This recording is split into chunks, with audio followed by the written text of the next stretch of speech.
It was a rainy evening in London when Amelia Carter attended a grand party at an old Victorian mansion, a place rumored to be cursed but still used for lavish gatherings. She wasn't in the mood for crowds, yet something pulled her there. Fate, perhaps. In a corner of the candlelit ballroom, she noticed a man standing alone, dressed in black, his piercing blue eyes locked on hers. His name was Elias, a stranger she had never seen before, yet it felt as though she'd known him forever. They spoke all night, and time seemed to vanish around them. But by midnight, he disappeared without a word, leaving behind only his scent and a memory too vivid to forget. From that night, Amelia was never the same. She thought about him constantly, searched for him in every face, even dreamed of him, always in the same black suit with the same haunted eyes. A year passed, and Elias returned, without aging a day, without explanation. She asked where he had been, but his answer chilled her to the bone. "I'm not from this world," he said, his voice almost a whisper. "I'm a Jinn, a creature of fire and shadow. I wasn't supposed to talk to you that night, but I did, and now we're both cursed." He confessed his love, but also the dark truth, that being with her was slowly draining her life. She had been falling ill for months without knowing why, and he was the reason.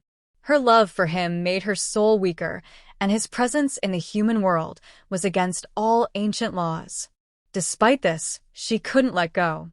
They were drawn to each other like magnets, no matter the danger. Elias tried everything to leave, to break the connection, but nothing worked. Finally, the only way to save her life was to erase her memories of him forever.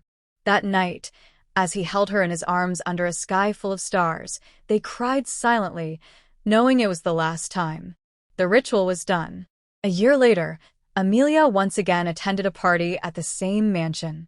She didn't remember why it felt familiar, or why the air felt heavy. Then she saw a man across the room, tall, dark, familiar. Their eyes met.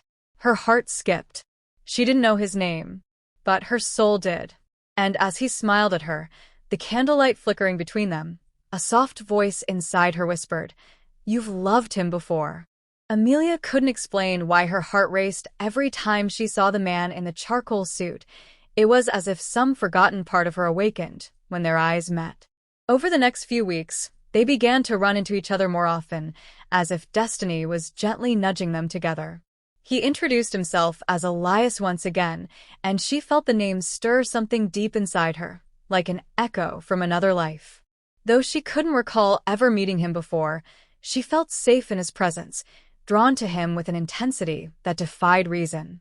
They began spending more time together. Walks through Hyde Park, long conversations at midnight cafes, stolen moments that felt too perfect to be real.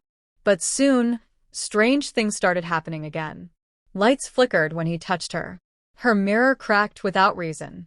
Dreams haunted her, dreams of fire, shadows, and of a night where she cried under the stars in someone's arms. Elias tried to distance himself, clearly battling something inside, but she wouldn't let him go. "I know this sounds insane," she told him one night, "but I feel like I've loved you before, like I've lost you before." Tears welled in his eyes, and he pulled her close, trembling. "You did. And I failed to stay away. I erased myself from your world once, but love never truly dies. Not ours." The truth returned to her in fragments, visions, sounds, emotions she couldn't explain.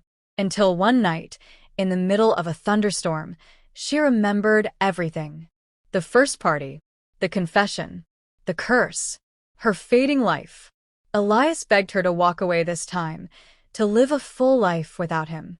But Amelia had already made her choice. "I'd rather die loving you than live forgetting you again."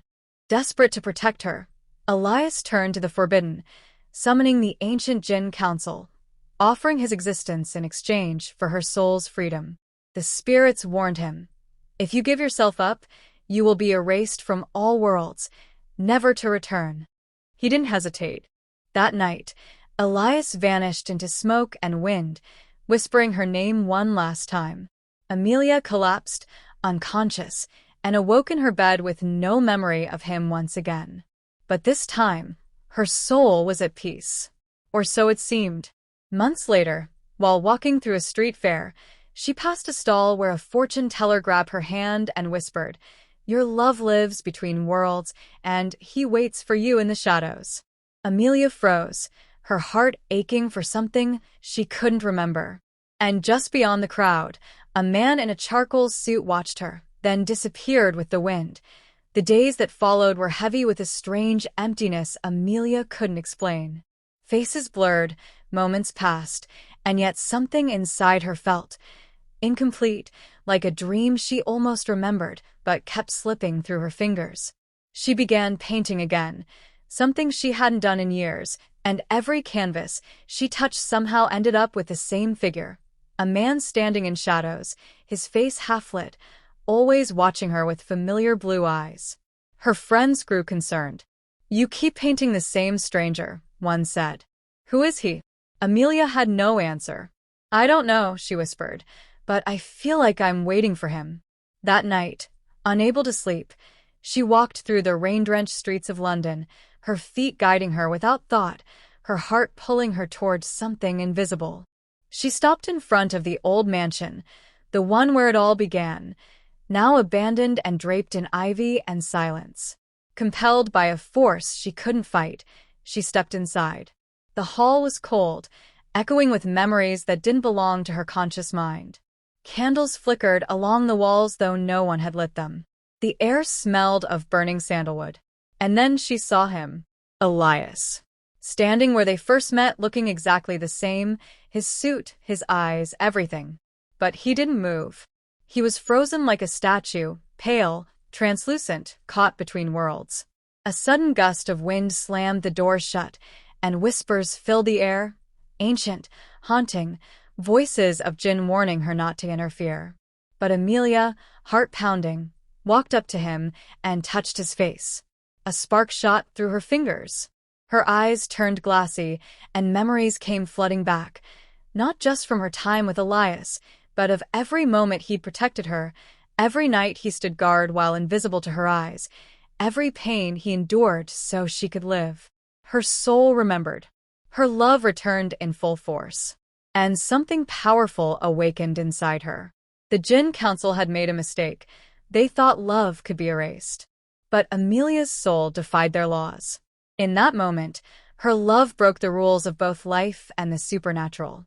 Light burst from her chest, surrounding Elias in a golden aura, and for the first time, he moved. He breathed. He whispered, "Amelia, you remembered." The walls trembled. The council roared in anger, trying to reclaim him, but it was too late.